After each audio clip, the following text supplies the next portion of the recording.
Të shtunën që lan pas, Komisioni Qendror i Zgjedhjeve shpalli rezultatet e zgjedhjeve të 28 dhjetorit, duke miratuar edhe listat e kandidatëve për deputet të gjitha partive, përveç listës serbe. Kundër listës serbe votuan përfaqësuesit e vetëvendosjes, ndërsa partitë e tjera shqiptare abstenuan. Ky veprim është përcjell me shqetësim nga faktori ndërkombëtar. Ambasada e SBA-s në Prishtinë në një përgjigje për Radio Televizionin 21, veprimet e anëtarëve të KQZ-s i ka cilësuar si cenim të parimit themelor të demokracisë, që dëmton partneritetin SBA-Kosovë.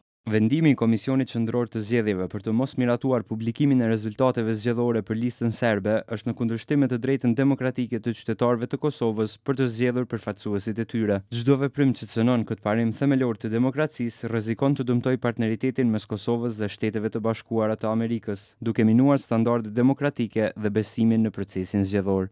Mosmiratimi i rezultateve të listës serbe në KQZ është parë me shqetësim edhe nga Bashkimi Evropian.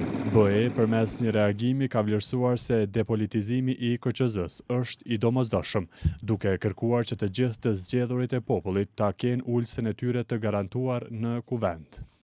BE shpreh shqetësim serioz për dështimin e Komisionit Qendror të Zgjedhjeve për miratimin e rezultatit final për listën serbe në zgjedhjet e fundit parlamentare. BE-ja përsërit thirrjen për depolitizimin e punës së KQZ-s në përputhje me raportin e misionit vëzhgues të zgjedhjeve dhe u bën thirrje të gjitha palëve që të punojnë së bashku në përputhje me kushtetutën. Është e rëndësishme që të gjithë deputetët e zgjedhur të marrin ulset e tyre në kuvendin e ri të Kosovës.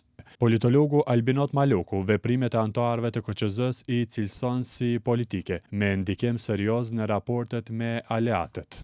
Praktika ku KQZ nuk voton shpalljen e rezultateve përfundimtare për të gjitha subjektet politike duke e ndarë një është e re, gjithsesi konotacioni më tani dihet se është krejtësisht politik, pa një mbulesë as praktika po edhe aspekti ligjor të ndodhur në praktikën tonë të pas zgjedhjeve në Republikën e Kosovës. Faktori ndërkombëtar gjithsesi se do të reagojë dhe pa dyshim se nuk është se treguohet seriozet nga ana e Republikës së Kosovës. Po ashtu, Maloku vlerëson se veprimet e pamatura të përfaqësuesve politik brenda KQZ-s po e prishin edhe procesin zgjedhor, që do të duhej të kishte përmbyllje të mirë. Subjektet politike të cilat të marrin pjesë në proces zgjedhor, pranohen për të marrë pjesë në proces zgjedhor, atëherë dhe rezultati i tyre duhet të certifikohet.